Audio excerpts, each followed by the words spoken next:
Hello and welcome back to our second season of our podcast, Invisible Wound. This limited 5-episode podcast series is part of our larger project called Hakara, Facing Transgenerational Trauma. This project was initiated by AMCHA Germany and funded by the German Foreign Office. AMCHA Germany supports the Israeli NGO AMCHA that was established in 1987 by a group of Holocaust survivors and devoted mental health professionals. AMCHA Israel offers psychosocial support for Holocaust survivors and their families in 15 centers across the country. My name is Sharon Ryba-Kahn. I'm a Berlin-based filmmaker and third generation of survivors of the Shoah. This is the perspective I'll be speaking from. In the first season of this podcast, we focused on the perspective of Aboriginal Australians and their experiences of collective transgenerational trauma. You can listen to the episodes on Spotify and YouTube. For this season, we have chosen a different approach. We will be talking to trauma experts and artists with different perspectives and different experiences of transgenerational, collective, and genocidal violence. What they have in common is their activism and engagement to address the effects of trauma throughout generations and societal boundaries. But now, let's welcome Yael. Hi, Yael. Welcome. Could you please introduce yourself? Sure. So my name is Dr. Yael Danieli. I'm a clinical psychologist. I'm also what is called a victimologist. That is, I participate in making sure that victims have rights and that they know they have rights. For some reason, I did not explain what a psychologist is. That is a person who is interested in studying how the human mind and heart and soul work, and when something goes wrong, is committed to doing their best to help to make it right, hopefully, or to work with a person to live with it the best way possible for the person. I'm also a trauma specialist. That is, I'm a psychologist who specialized in what happens to people when they experience trauma, when they experience an event or an occurrence that is just too much for them to take in. And they feel undone by it. It could be just for a short time, like a flood. Even a flood is a long time, like an accident. Or it can be as the horrible events that we are going to focus on, like Holocaust or genocide, that always take time. And the event, and so the person experiences the situation is too much to bear. And does his or her best to adapt or to adjust to it. We know now that as we have studied, I have been in this field, I had created this field of trauma.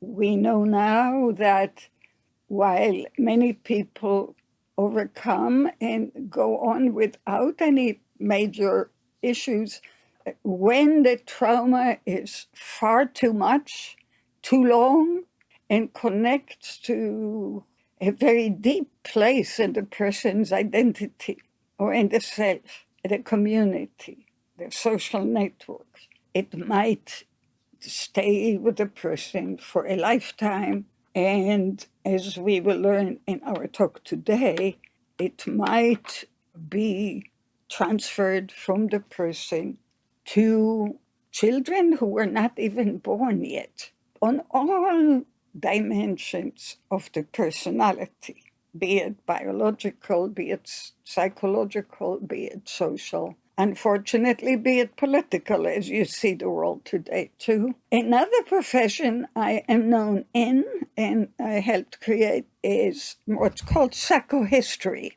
It's looking at history not so much as a series of facts that have to be validated. But this is my theory and my commitment, learning how people experience history. Not only live with history, but live history. And that will take us to what I do today most of the time. Let me also add, not just in terms of the field I'm in, but in terms of institutional belongings.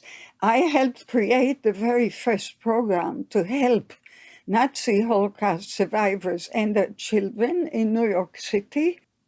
I helped create, as I said before, the field of trauma in general, not just Holocaust, but what we know about traumas that occur to people, all kinds of traumas in all over the world.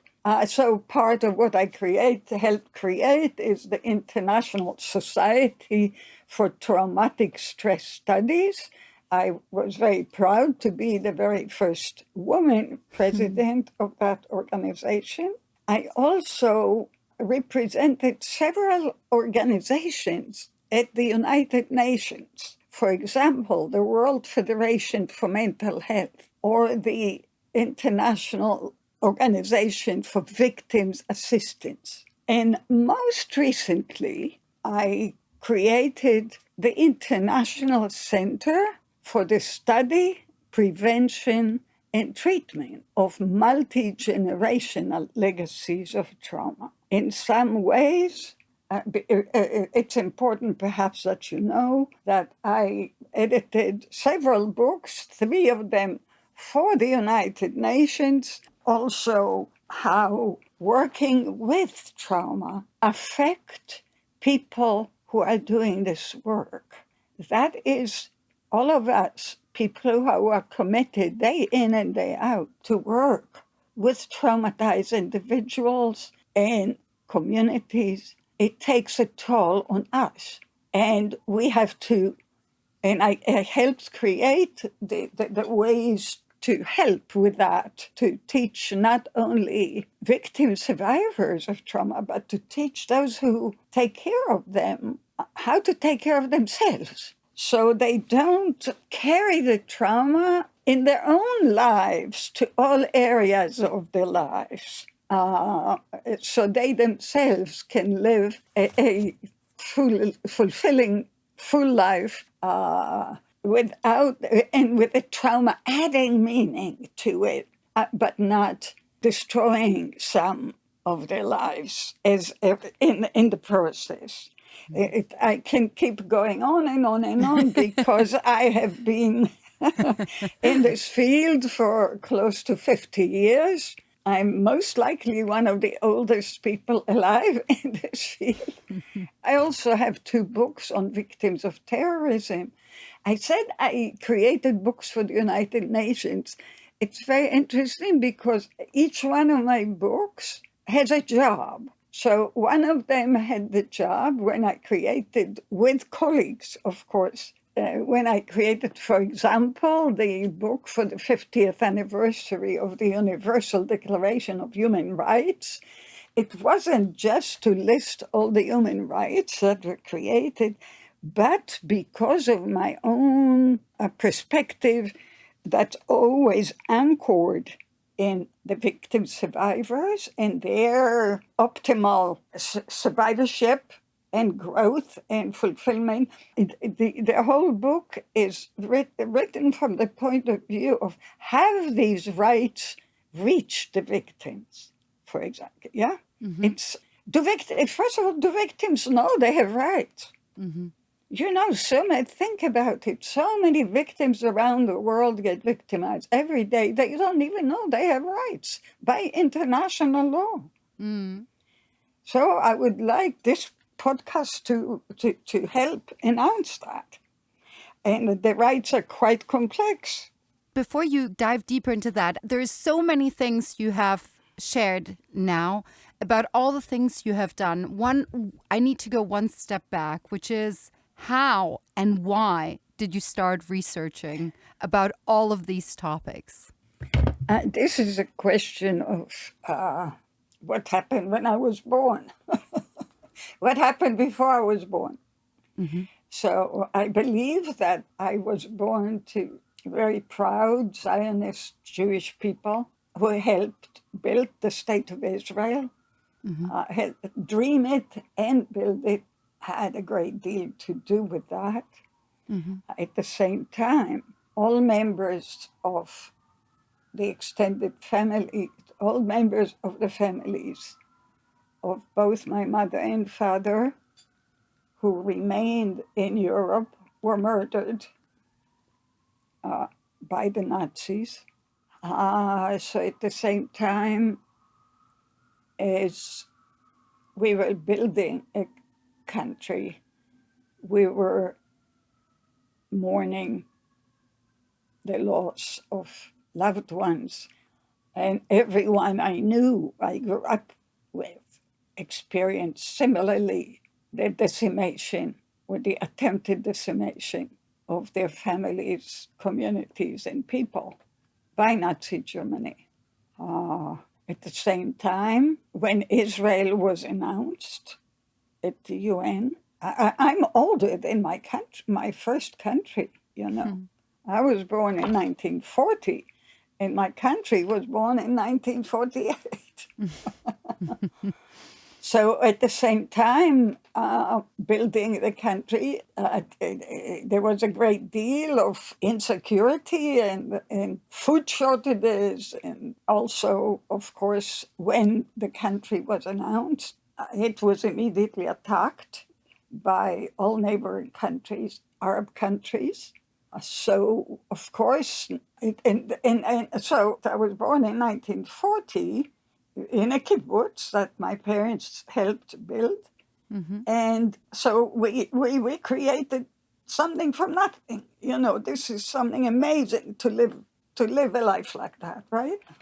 And at the same time, there was very little to eat. Most people, except from the generation that came before, were younger. And so we didn't, in my lifetime, we didn't know old people because Hitler murdered that whole generation.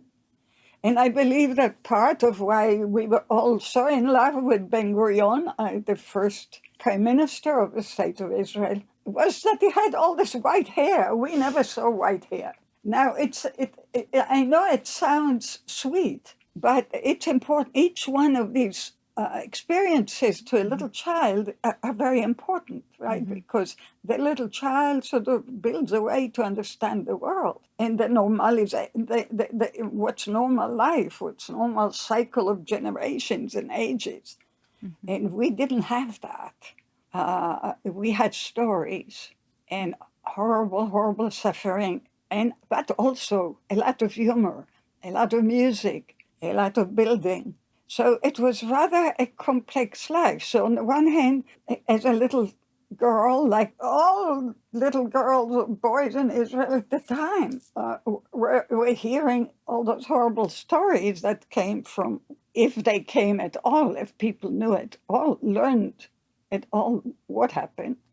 So that was a part. Another part was the British mandate. We lived under British mandate in in what was then called Palestine. And so, for example, there was a curfew from 6 in the evening until 6 in the morning.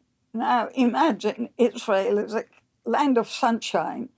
If everything has to be closed at 6 in the evening, where sunshine still is until 9, 10 in the evening. I had a dog, the dog ran out, and the British shot the dog. There was so much unnecessary cruelty in everything around. At the same time as there was great idealism. So you learned all these different forces of life and destruction and death all at the same time. Then the country and the British, and of course there were some who rebelled against the British, and there were raids, and there were prisons, and this and that.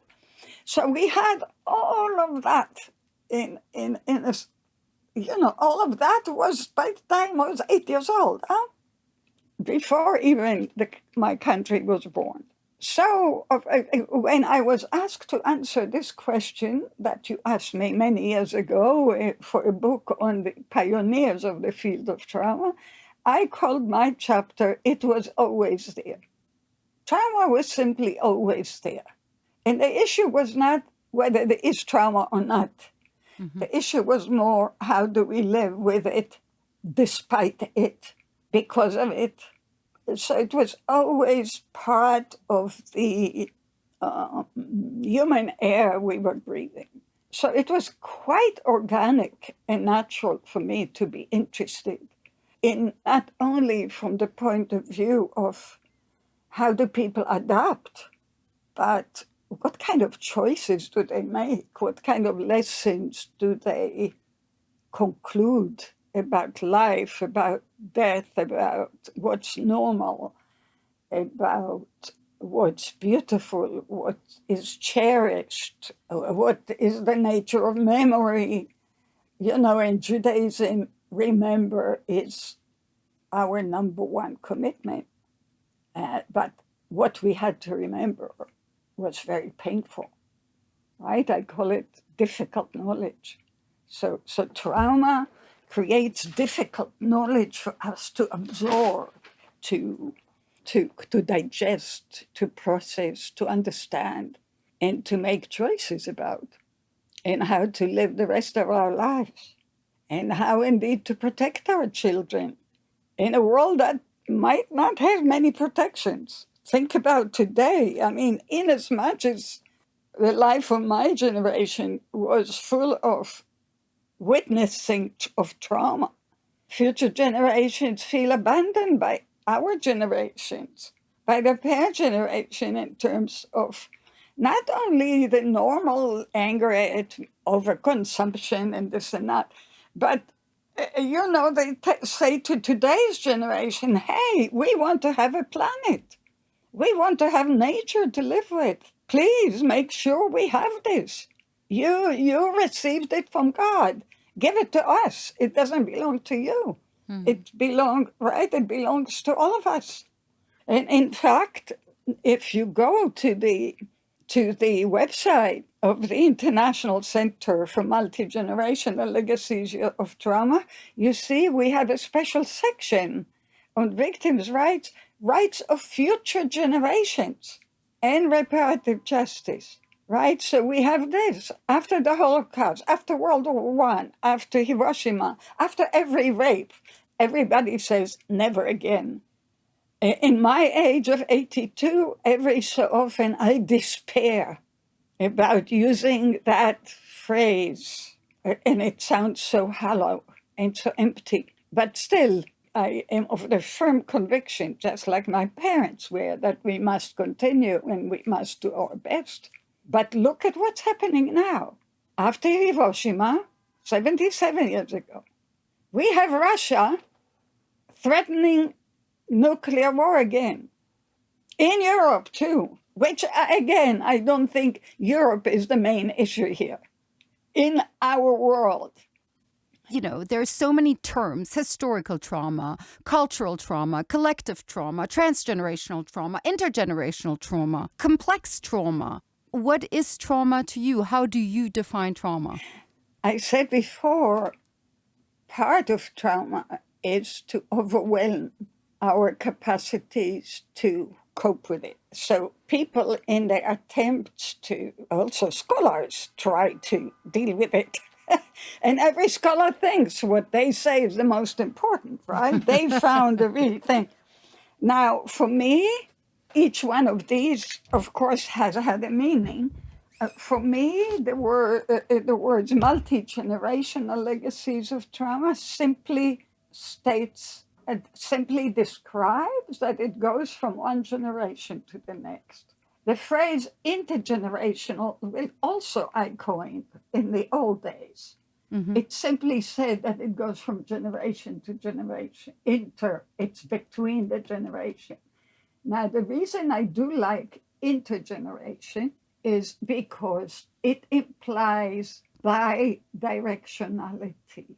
It doesn't only go from parent to child, but when the child undergoes trauma, it affects the parents. multigenerational, it just describes. It means that it's many generations are affected. Historical trauma, I know the person who wrote it, actually, she published it in my book. I don't see why the word historical trauma matters, because what do you add by the word historical from multi-generational? Because multi-generational means that it covers several generations, which is what history is. Okay, so I don't find that helpful because it's such an intimate area, trauma. It's so intimate. It gets one in one's core. Because it's so intimate, it has inspired indigenous people, Black people who experienced slavery. So some people resonate with that. I'm not against it. I just don't see what it adds to multi-generational. Complex trauma is a whole other issue. At first, it was rather exciting. It even mentioned concentration camps. It even mentioned survivor's guilt. Because it was created by all of us. There were only few of us in the field, so it was created by the few of us. Then it became, quote, science, and that made it very narrow. Okay, so PTSD has been progressively limited to very few symptoms and very few requirements. So then people in the field said, wait a minute, what about the children who grow up abused in families that experience it not just one time, but many times? What about genocide victims? Although they were really thinking mostly about child abuse. So they said, wait a minute, PTSD is really narrow. Okay, let's call another one. Let's call it complex PTSD. To show that there's also complex PTSD. In my own experience, I never thought of what I saw as a bunch of symptoms. I always, as I said, even since I was a tiny little girl, I was always interested. How do people live with this? Because the truth is, it's easier to just give up. Say, who wants to live in a world like this, right? So I was always interested in that dimension.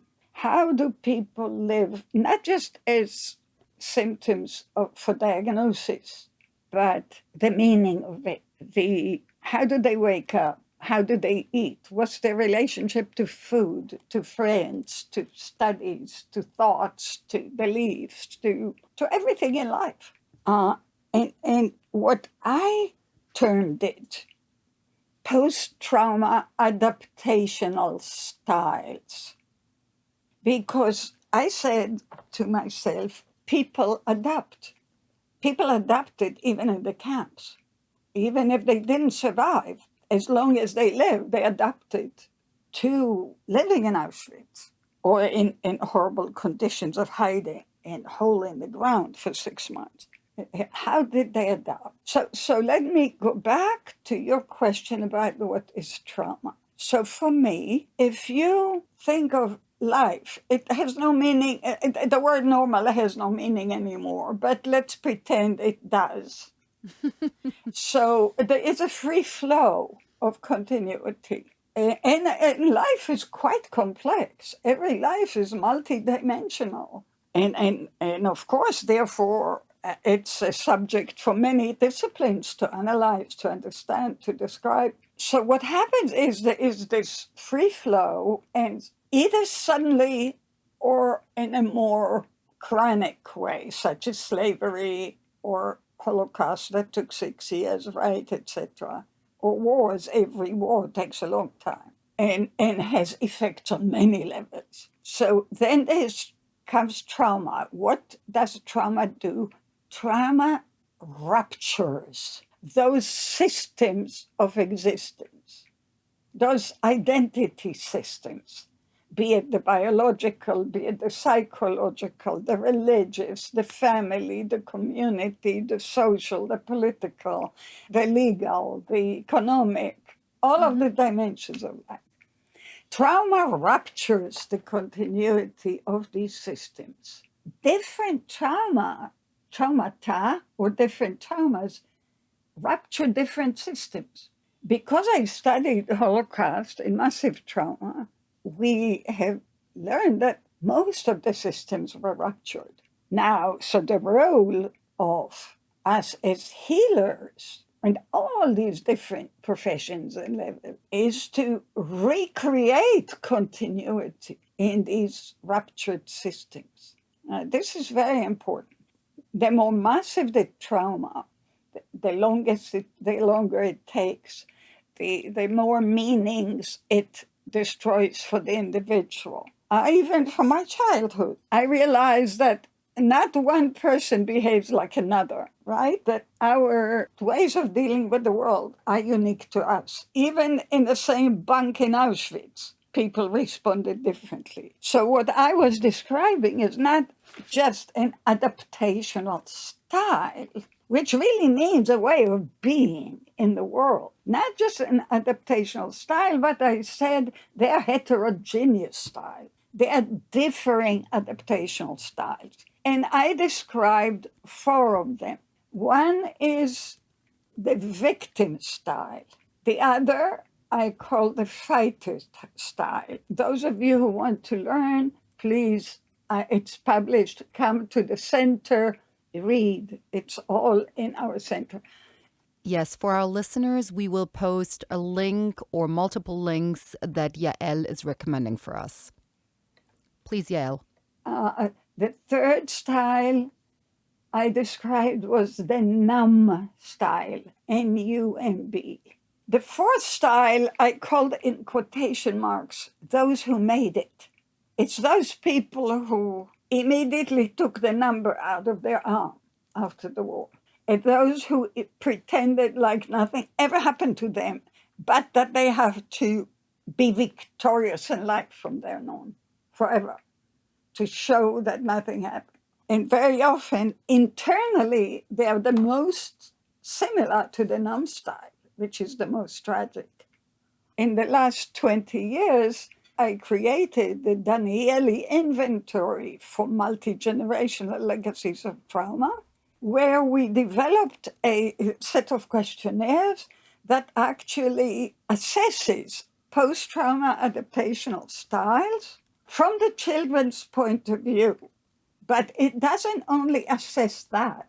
What I described was, I said, yeah, the parents have post-trauma adaptational style. Now, the child is born into that, right? That is actually the milieu, the biopsychosocial milieu the child is born into. And the child has to adapt to that, just like we always adapt to everything. So what I named the impact on the children, I call it reparative adaptational impacts. Why reparative? Because I deeply, deeply believe, profoundly believe, that every normal child, every child on earth, consciously or not, their number one mission in life is to repair the world for their parents and for themselves. And impacts is plural because they are the impacts you received from the parents, and then the impacts you build and you will transfer to your own children. So how does trauma get passed on from parents to children? First of all, it's not only one way. Okay. And as you learn, because it's multidimensional, right? It's not only one way, but it's also unique to each one. But it passes on. As I said, it's the biopsychosocial. It passes on through the biology, as we learned from people such as Rachel Yehuda.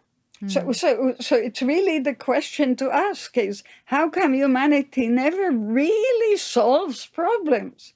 It just puts them to the side. So how come? Because we like to have illusions. Because people like the easy way. Is that not a protective mechanism? Of course. Of course. Let me share with you something very important I forgot to tell you. The way I decided to build I forgot my own whole history.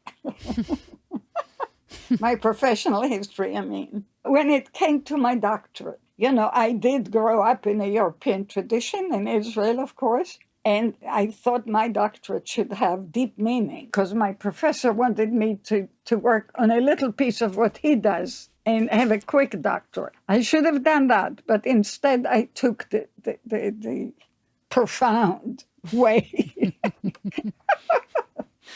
So I remember I was sitting day and night and thinking, what's the question that really interests me?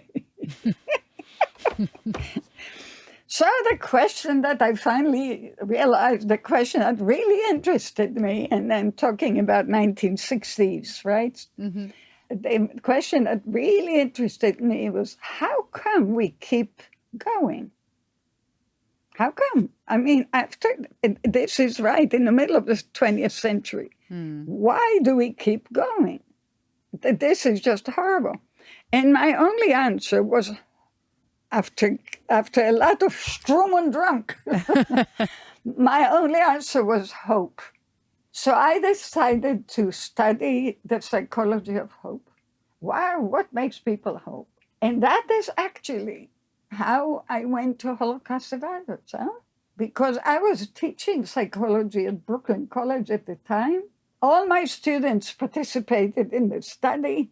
Some of them would sit in bus stops and interview people who just missed the bus. And I took what seemed like most reasonably the most difficult cases, which were concentration camp survivors. I'm talking in the 1960s, beginning 70s. Mm-hmm. Nobody talked about it, right?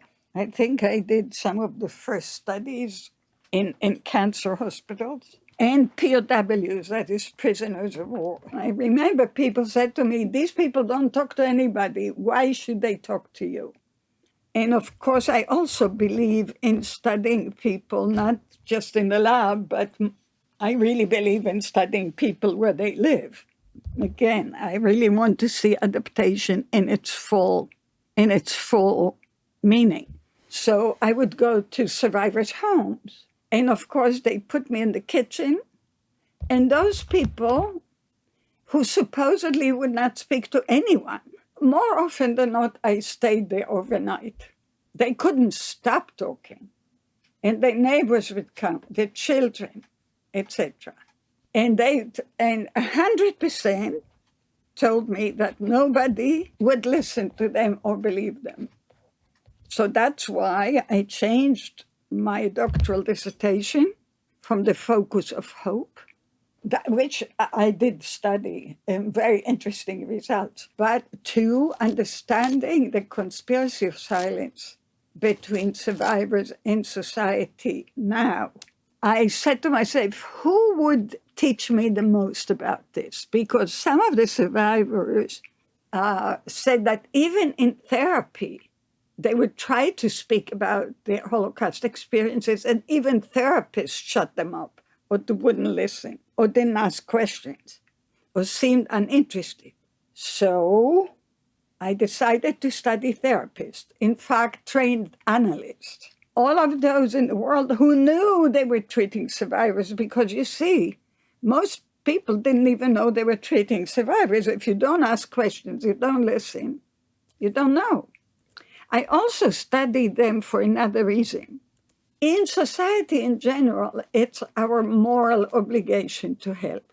But when you're a psychotherapist or an analyst or a lawyer or a physician, it is your contractual obligation to listen.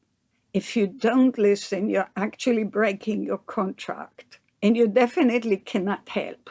So there was a multi-dimensional reason why I decided to study that particular group. And I found 49 ways of not listening. So to answer your question, it's not just hope that people keep going. It's also that human beings have an extraordinary capacity to You remember those three monkeys? To not see, to not hear, to not say. We have at least 49 ways to not listen, to not see, to not pay attention, and to pretend like it's not going on. And in some ways, that is adaptive. You're absolutely right. You said it's a coping mechanism. So defense mechanisms, defense is against, by definition, they're against. Not only they're about the past, they're past-oriented. They're against something that has happened already. Coping, they're future-oriented. They're adaptive. So it's important to keep them separate because in psychotherapy, for example, while you totally empathize and understand defense and why the defense was erected, you also want to examine with the patient, you still need it? Or maybe you want to live today and for the future. This is so important. Did you see then a difference between counseling or working with first generations versus, say, second generation and maybe even third generations of survivors? And what were they? Oh, you say you want to know everything. You're right. Survivors didn't start their lives with the Holocaust, of course. It's a very good question. Because while we found differences in adaptational style in the parents, the children don't particularly reflect the differing adaptational styles.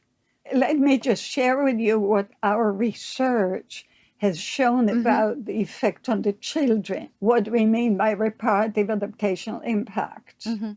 So the highest factor was reparative protectiveness, right? The children are protective of their parents. And I said to you about repair. Let me just add to you and the audience that in the International Center for Multigenerational Legacies of Trauma, we give awards or acknowledgement or grants for studies in low-income countries. But the names of our awards are the Repairer Awards.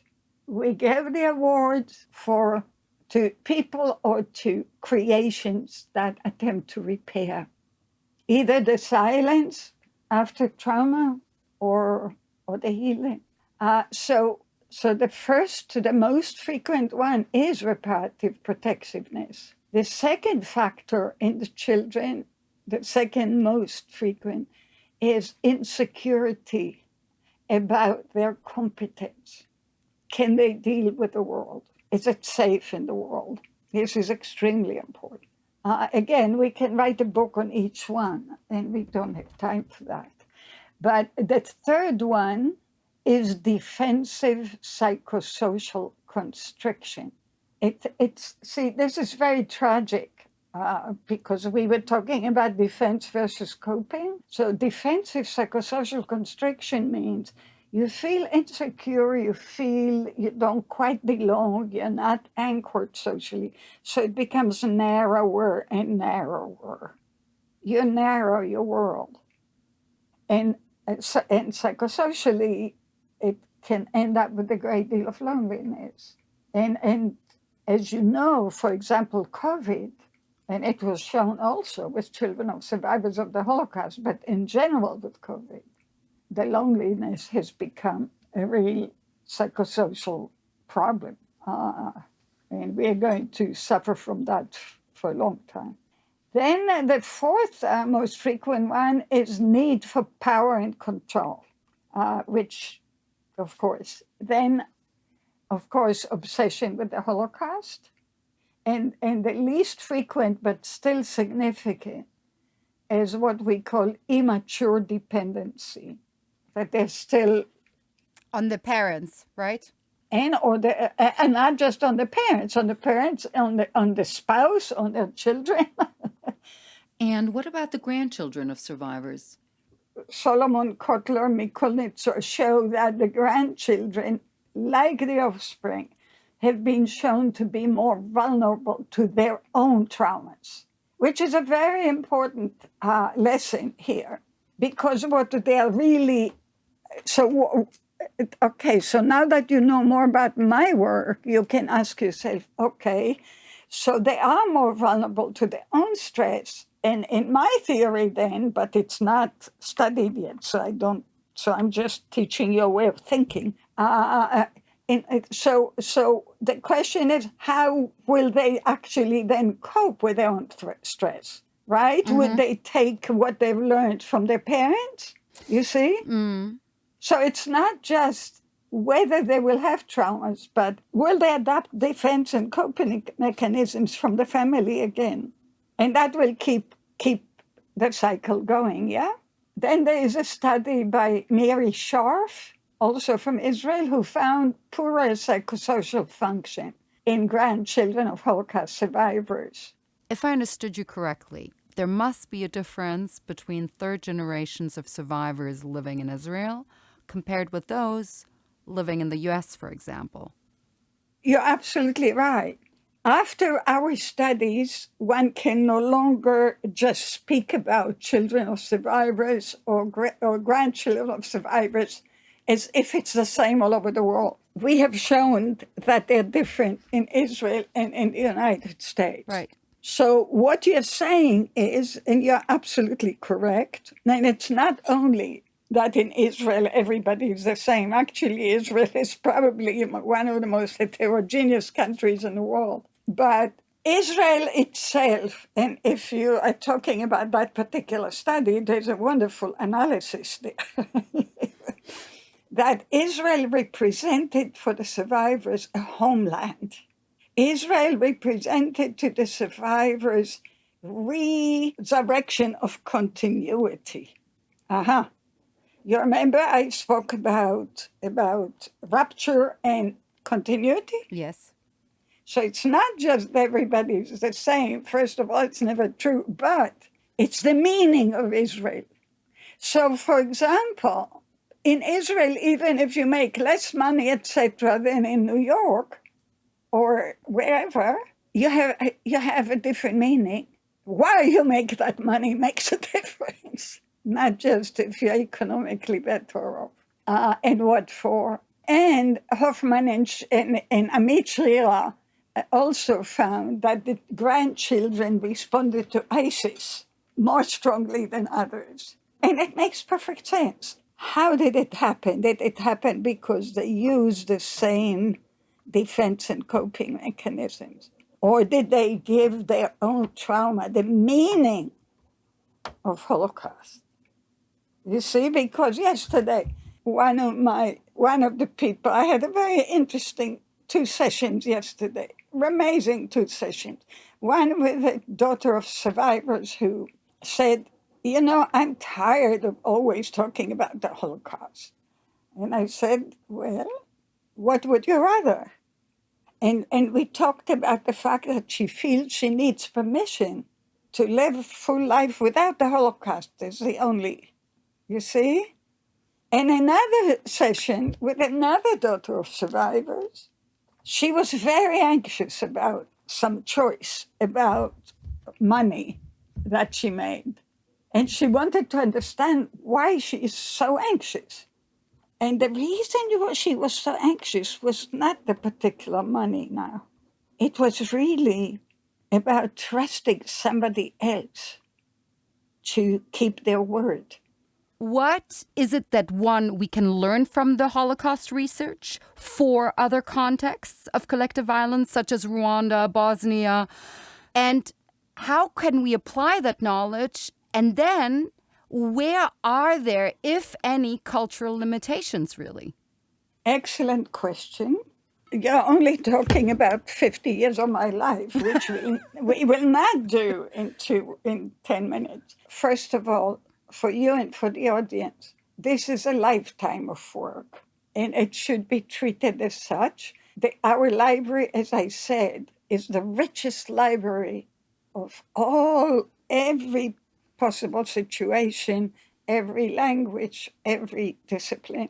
And the reason I mentioned before that the inventory is being studied in so many different populations is exactly to try to scientifically answer the question you just asked, right? Because we will have a database in the center, and we will then be able to scientifically compare traumas that occurred in different cultures and different kind of traumas.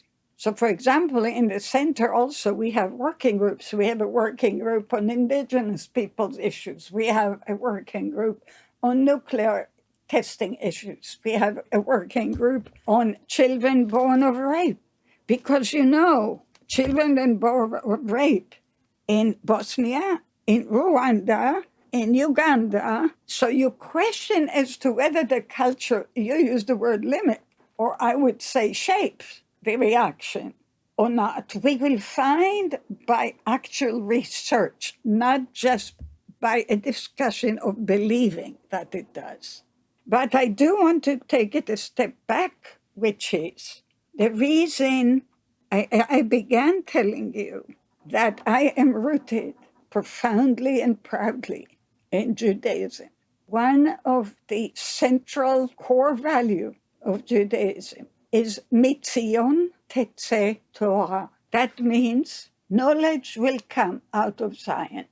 That was part of why I created the book and the field, because I said, here we are, we've been learning the inter and multi-generational effects of the Holocaust. We owe it to the world to teach and to learn from them and share the lessons so we can help each other, you see. Could you maybe give me one concrete example, even if not verified yet, where you say, okay, this is in my findings of my work in the last 50 years, I have found that the Holocaust research has proven to teach a lot about collective violence in a specific case because? We were working on a Rwandan translation of the inventory, and a Rwandan scholar pointed to one item that says, it's difficult for me to imagine the reason for my parents' numbness. And the colleague said to me, there is no numbness. What's numbness?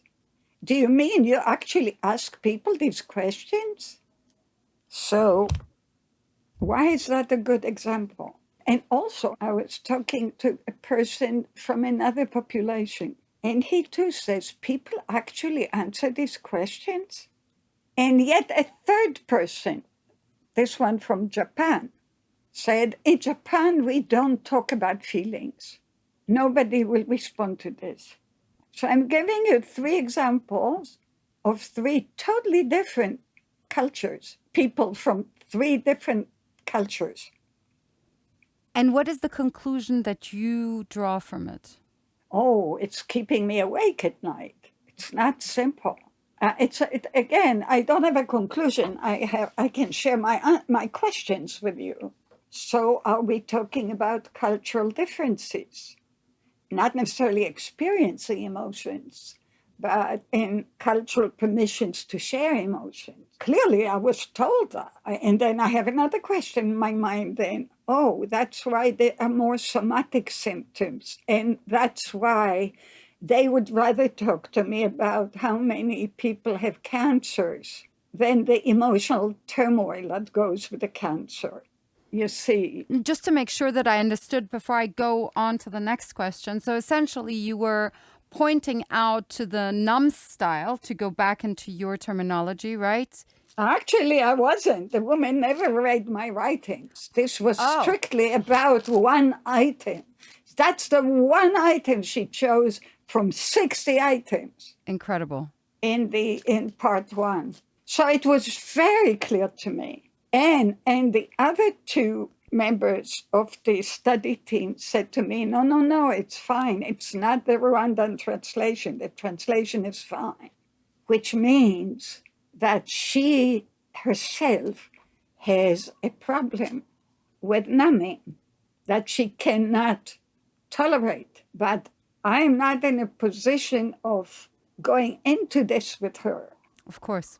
particularly not in front of two other colleagues. No, of course not. So, but it's clear to me that numbness is a real problem. And this is an expert. It's an expert on women who were raped during the genocide. And she is questioning whether numbness is at all applicable.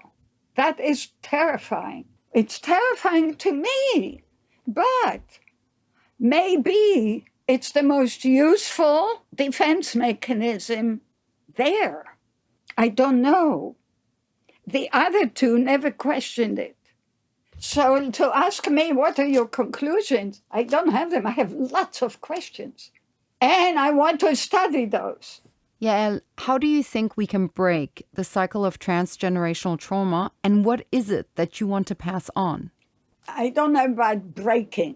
I have learned to be careful about using violent words under the framework of healing.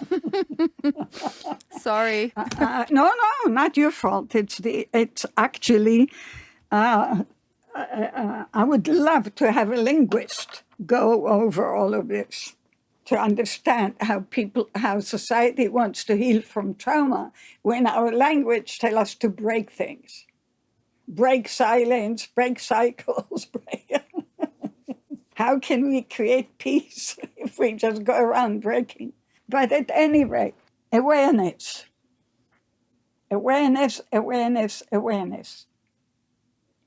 Awareness will help us identify, recognize, and awareness not only of the emotions themselves or the issues themselves, but also of the intensity of the emotions. Two different issues. One thing, am I angry? Another is, I'm totally enraged. Another, I'm helplessly enraged, which means I have no control over it, right? Can I learn then? So it's not only the issues and the recognizing the issues, the emotion, being aware of it, finding the words to express, recognizing the intensity of the emotion, or how important is it to you? Let me share with you a quote by Bruno Bettelheim that used to be at the entrance to my office. He said, what cannot be put into words can also not be put to rest. And if it is not, the wounds continue to fester from generation to generation. Okay? So what are we saying here? We are saying recognize, identify, become aware, put into words, not only the issues or the ideas, but the emotions. Why do we put things into words? To share with ourselves and with others. Share with others. Elaborate together. Don't remain lonely. Don't remain constricted with your trauma. Share it. You'll see that maybe not the first person, but the second or the third or the 10th would be there for you, would help you be here for yourself. So I think that is very important. And I know that not all cultures are worthy cultures like the Jewish cultures. We are the nation of the book and the nation of words. So find other ways, dance it, sing it, hum it, draw it, paint it. But don't bury things inside you. It takes so much energy from other good things. Burying things inside takes all the good energy that you can use for a fulfilling life. And also, don't ever forget, having fun is so important. Having fun, singing, whatever your way of having fun. Nature, being with nature, be with people, be with animals, be with anything. try not to lose perspective and get totally stuck in a very dark place. And if you're there, try to remember there is light somewhere, even if you don't see it. And there is someone out there, even if you don't know yet who it is. And that's the lessons I learned from my first study on hope, you see. Not just from trauma, also meaning. Find the meaning for yourself. Don't just let pieces of you get lost. Try to do your best to put them together in a way that will make sense to you. Even if it doesn't make sense to anybody else, it doesn't matter. For you. So you can feel peace inside. And you even have place for joy, for delight, for beauty, for all these other gifts God put on this earth for us to enjoy in this one life that we have. Thank you, Yael. It was such an honor to have you as a guest on this podcast. Take well care of yourself. Wonderful. You take care, dear. This was our 4th episode of our podcast, Invisible Wound. If you liked what you heard, please consider donating to AMCHA. Your donation will go to supporting Holocaust survivors in need and their families. You will find more information in the link below, and don't forget to rate us on Spotify. In our last episode, we are actually coming back to Berlin, where it all began. There, we will meet Tayo, who will give us another artistic perspective on trauma.